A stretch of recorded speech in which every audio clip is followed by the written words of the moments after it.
Hey everyone, it's Radhika again, and I actually just finished filming my Reading My Common Application essay video, so if you haven't watched that yet, go ahead and watch that because I think that will give good context for the Stanford Supplemental Essays, but I figured I would go ahead and read those right now because I have them here already.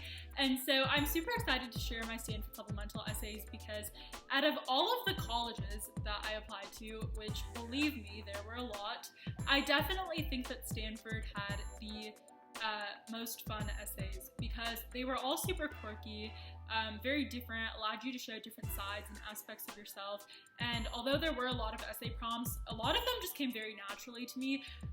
Many of the short questions, it was like the first thing I thought of, and then you just kind of write them out super quickly, and it's just, they're all super creative. I think you're meant to have fun with it, and I definitely did, so I'm really excited to share these essays. And I'll just go ahead and get into them because there are a lot and I really hope you guys enjoy. And also, again, like I mentioned in my previous video, I will be making a whole bunch of videos where I share my supplemental essays to different schools that I was accepted into. So if you are interested in any of those, go ahead and subscribe down below. And I'll just go ahead and get started with these supplemental essays. I was debating about, I really hope this video doesn't get too long. I was going to split it up into two, but I'm just doing one video. But anyways, short questions. Most significant challenge society faces. It's 10 seconds until takeoff. We needed 11. In society, we rarely take preventative measures. Rather, we wait until a problem has exacerbated. The speediness of human action is often correlated with the rapidity of damage. But the danger in waiting is that the problems only become harder to solve. How you spent your last 2 summers? Traveling.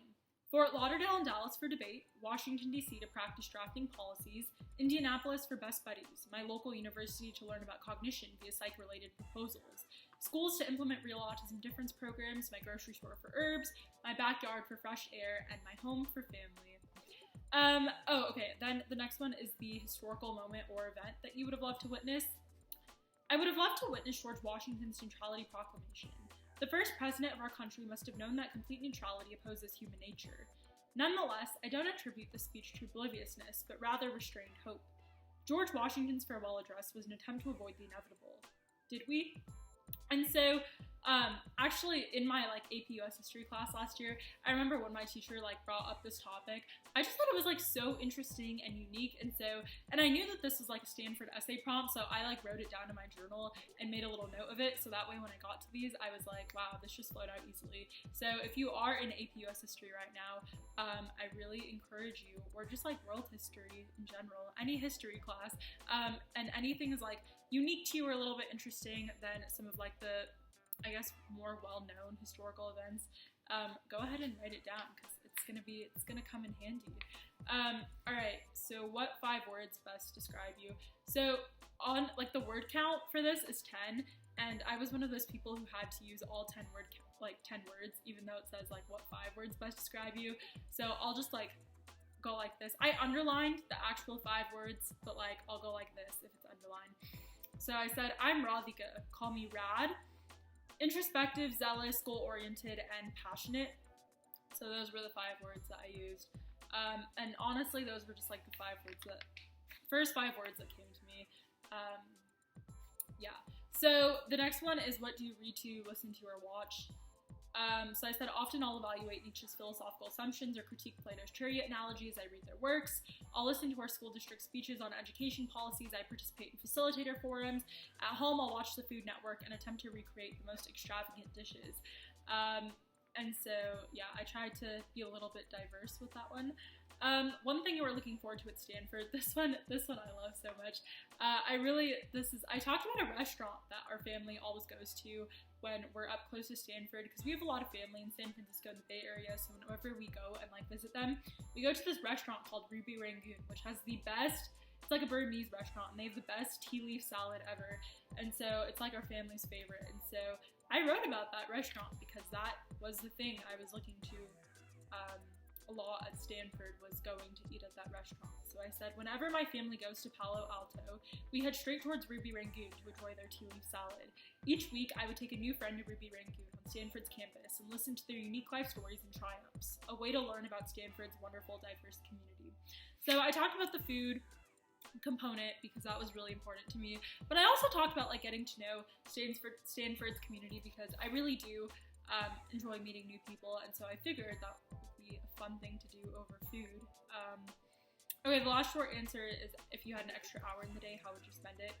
So I said crisp, cool water means peace, harmony, and reflection. A dive into the water gives me the opportunity to ponder my decisions, experience serenity, and be present within the moment. I value the meditation, revitalizing aspects of water. If there were 25 hours in a day, I'd garner these benefits. And so I really did try to show like different sides of myself, some of my different interests, ranging from like philosophy to just like being a big foodie, to, you know, drafting policies in DC, just different component aspects of myself that I wanted to highlight. So that's why I really like these short questions. Okay, and then Stanford also has 3 short essays, which I'll go ahead and read. The first one is reflect on an idea or experience that makes you excited about learning. Vote for RAD, you'll be glad. It's funny how simplistic campaign slogans seem to captivate people. Over the summer, I participated in the MSLC mock presidential election where I was assigned to run as a candidate for the Democratic Party. My 9-day experience in Washington, D.C. sparked my interest in the psychology behind campaigning. My team and I somehow had to persuade individuals of very varying backgrounds and ideology to vote for the policies we drafted. Whenever my team introduced me as a Democratic candidate, it was an automatic turnoff for many of those that associated themselves with the Republican Party. So, when I started to have discussions with individuals about policies without mentioning the political party I was affiliated with, people were more inclined to listen to our ideas.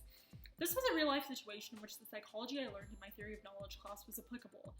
We had discussions about the fact that, from the moment we are born, we compile a system of information that makes up our knowledge constructs.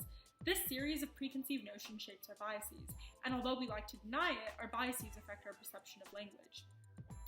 I am drawn to this concept because as an advocate and public speaker, I need to connect with people. When one discovers how to reach others and effectively communicate, whether it be for a community service campaign or a plea for education reform, one can truly evoke change. So what I really tried to do in that essay was show how I incorporated like something I learned in the classroom with something that like an extracurricular experience that I had that was like really fun. And so that was a really fun essay to write, and I also tried to talk about different things that interest me, ranging from psychology to policy to language, and so I really got to incorporate a whole bunch of interests with that, which was super exciting.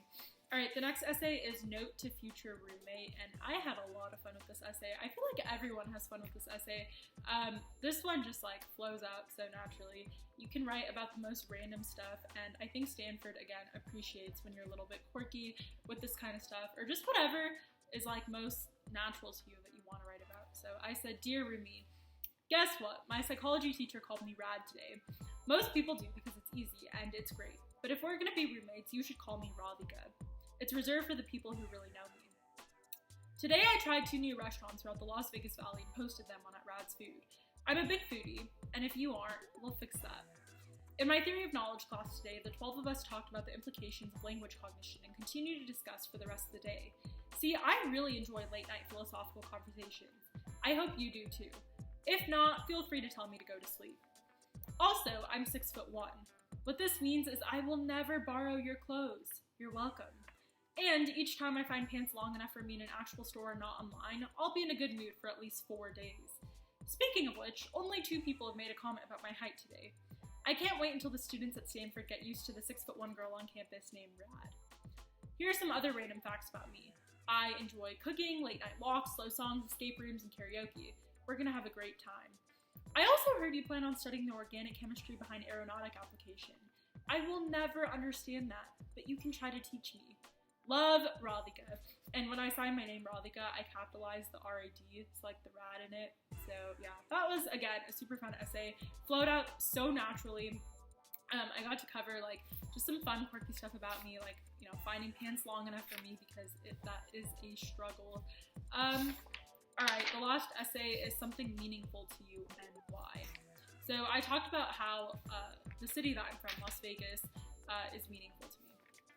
My mom said that her first job interviewer in Las Vegas warned her that the city wasn't a suitable environment for raising children. Well, that's where I'm from, and I love it. Despite the stigma associated with Las Vegas, I belong to one of the most close-knit, wholesome communities. I remember being a 13-year-old girl who witnessed a need for special education reform and services for families affected by autism. Little did I know that 3 years later, I would have the privilege to be part of a blossoming movement for this cause in Southern Nevada. Las Vegas is the perfect mix of the big small town. This unique city gives me the benefits of a small suburb, engaging in meaningful conversations about my family, community, and values with the teachers and friends I run into at the grocery store. It makes me feel connected to a strong support system. At the same time, Las Vegas is a big city that allows me to meet with the research director at a local university about nonprofit expansion, or visit the director of the Ackerman Autism Center to discuss service. It's a place where I've had the opportunity to partake in discussions with leaders like Congressman Horsford on autism legislation and Governor Sisolak about RAD. Las Vegas, even with all its dynamic, quirky features, gave me the opportunities and support to build a home and a passion. It taught me how to build a strong support system of community members wherever I go.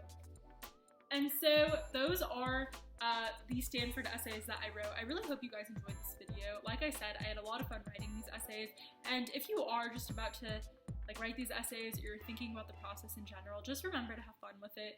Do what feels natural. Don't be afraid to be a little bit quirky with it and show different sides of yourself, because I think that's very important when applying to Stanford. And go ahead and subscribe down below if you are interested in those other videos. I'm going to be making a whole bunch of different videos with the college application process in general, also just about high school in general, and so go ahead and subscribe down below. Also follow me on Instagram at rad_shaw, that's RAD_SHAH, and thank you all so much for watching, and I'll talk to all of you soon.